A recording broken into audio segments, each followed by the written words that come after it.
Alright guys, so I'm gonna show you so you don't have to go through the same issues that we did. This is how to align a 350Z stock flywheel. I believe that all the aftermarket flywheels are aligned exactly the same way.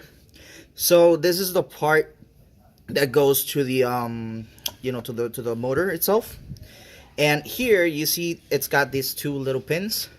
See this hole right here? It's called a dowel pin hole, and that's pretty much where this mark says it is. So if you look at this, is the clutch side. This little mark right here between these two bolts, that means that the dowel pin is right there, and that means that that dowel pin, that dowel hole, needs to go. Let me get on the car real quick. Needs to go. So this is a crankshaft, and this little thing right here, this is called the dowel pin. That needs to be aligned with that part from the flywheel, so the engine actually it's in timing.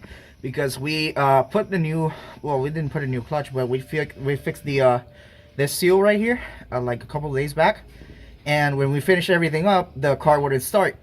And we were like, what the fuck? Well, everything is put back together like how it should.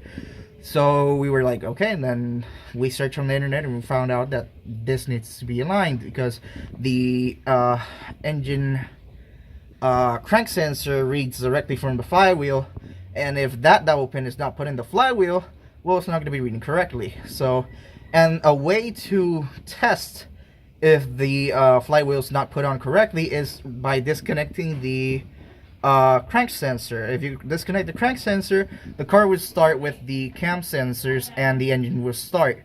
It will start a little rough, but if it starts, that means that the flywheel's put incorrectly, because the crank sensor is not reading anymore, so it's just reading from the cam sensors.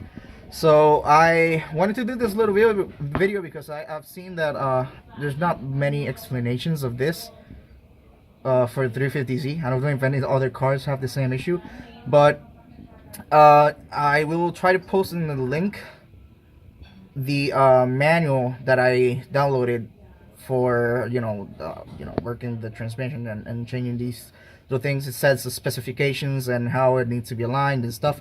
But this is a short video, a short way to let you guys know how it should work. All right, peace.